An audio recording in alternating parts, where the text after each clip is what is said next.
Baik teman-teman, kita lanjut ke bagian yang ketiga ya. Part yang ketiga, part yang terakhir di KBM pada tanggal 10 Agustus ini.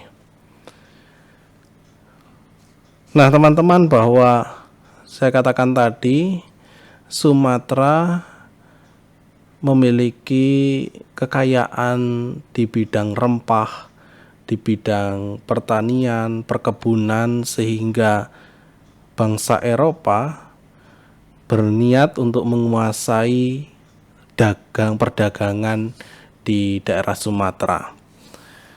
Yang dilihat dari kekayaan di Pulau Sumatera, mungkin sudah saya katakan tadi ya, itu adalah kopi, karet, serat, dan lain-lain termasuk merica dan lada. Maka melihat kekayaan sumber alam ini, bukan hanya Belanda ternyata, tapi Portugis, Inggris pun tertarik untuk datang ke Pulau Sumatera untuk menguasai. Maka pertama-tama diawali oleh Portugis. Pada tahun 1505 mereka sudah melirik daerah Sumatera ini. Mereka datang kemudian pada tahun 1509 ke Aceh, ke Kesultanan Aceh yang menguasai daerah utara pada waktu itu, untuk bernegosiasi apakah mereka bisa berdagang atau kita katakan menguasai daerah sini dalam hal perdagangan. Lalu setelah Portugis datang juga pedagang Inggris pada tahun 1577. Tetapi dua negara ini atau dua kita katakan bangsa ini tidak berhasil untuk bernegosiasi.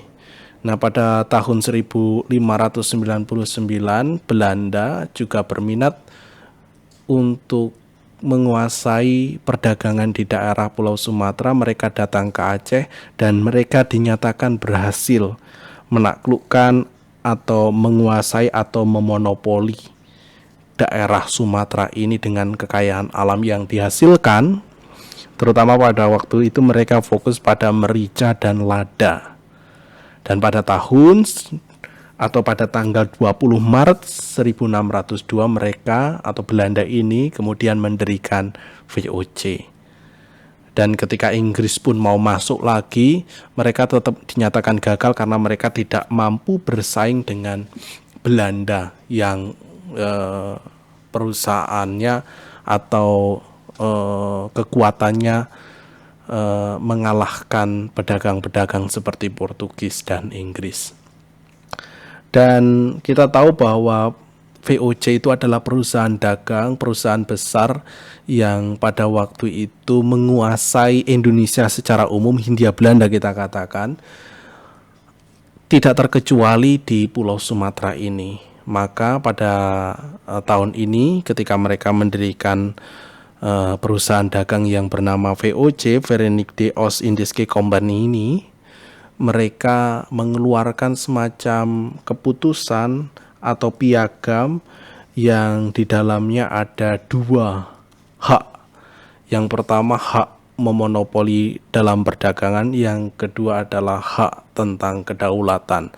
Mereka sendiri yang membuat piagam ini, mereka sendiri yang menyetujui karena mereka sendiri yang pada waktu itu berkuasa, sehingga mau tidak mau perusahaan-perusahaan asing di luar VOC harus mengakui piagam ini atau harus mengikuti aturan main yang dibuat oleh VOC ini.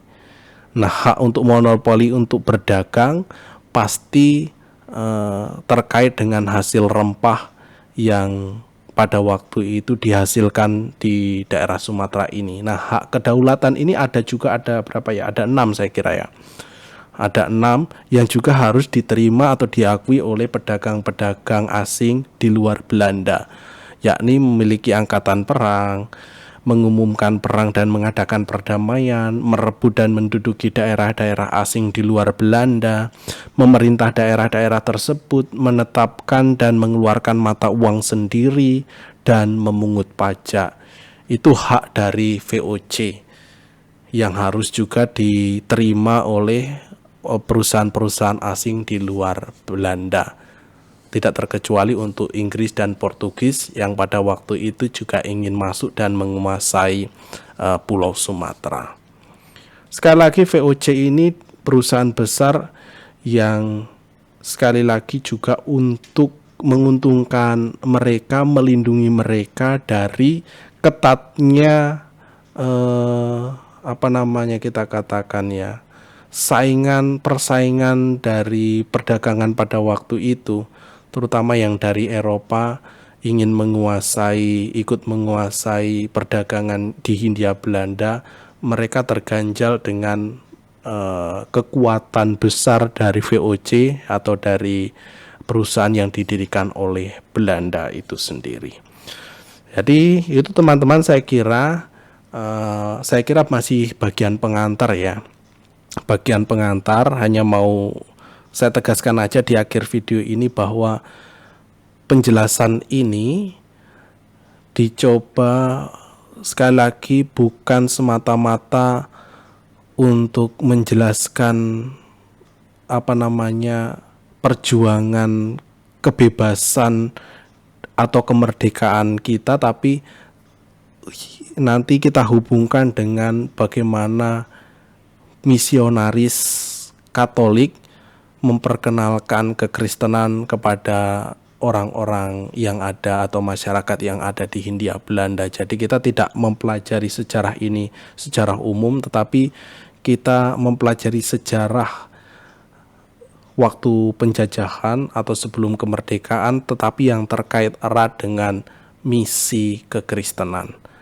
Jadi mau tidak mau kita akan tetap mengulas bagaimana dulu situasi penjajahan, situasi terutama orang-orang Belanda itu sendiri, yang sekali lagi yang di satu sisi mereka yang menguasai, yang menjajah kita katakan, tapi di satu sisi orang-orang Belanda juga yang datang untuk memperkenalkan kekristenan. Jadi sekali lagi itu mudah-mudahan 3 video ini bisa dimengerti dan dipahami, dan seandainya ada sesuatu yang mau ditanyakan tidak jelas, silahkan langsung ditanyakan di kolom komentar atau langsung di Google Classroom.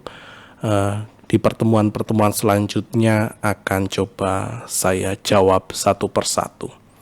Baik, terima kasih, sampai ketemu di pertemuan berikutnya.